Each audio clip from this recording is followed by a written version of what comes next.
ទស្សនវិជ្ជាបងប្អូនទាំងគ្នានេះគឺជាសកម្មភាពបងប្អូនប្រជាពលរដ្ឋទាំងអស់គ្នាក្នុងខេត្តបាត់ដំបងណាធ្វើការហាត់ប្រាណដូចជាការដើរការរត់អីចឹងទាំងជាតិហើយនិងអន្តរជាតិអញ្ចឹងហើយខ្ញុំក៏មកធ្វើការនៅបាត់ដំបងនឹងរយៈពេលទៅក៏បានគេថាយើងស្រឡាញ់សុខភាពអញ្ចឹងណាយើងមកហាត់ប្រាណងាយៗឡើងជាមួយបងប្អូនប្រជាពលរដ្ឋយើងនៅហៅថាសួនដែលចូលសន្តិភាពនៅខ្ញុំមិនសូវច្បាស់ទីតាំងដែរប៉ុន្តែគាត់ថាដឹងតែនៅតាមបណ្ដោយមាត់រាប់មាត់ស្ទឹងសួនធ្វើថ្មីណាអញ្ចឹងបងប្អូនទាំងអស់គ្នា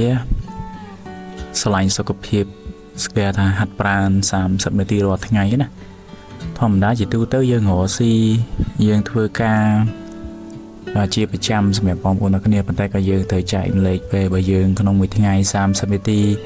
ស្របតាមគេហៅថាក្រសួងសុខាភិបាលអញ្ចឹងណាបានកំណត់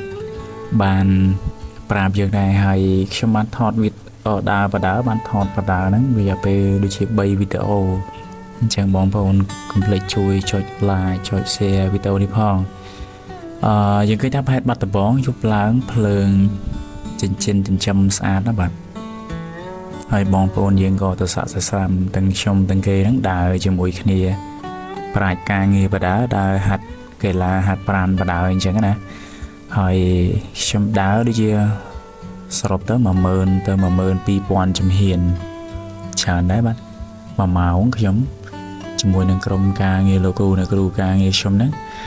ហើយសម្រាប់បងប្អូនទាំងអស់គ្នាទូទៅរក្សាសុខភាពមុខរបរនិយាយថាប្រឹងធ្វើការមុខរបរយើងផងរក្សាសុខភាពយើងផងហើយយើងឃើញថាការដើរនេះបាទទាំ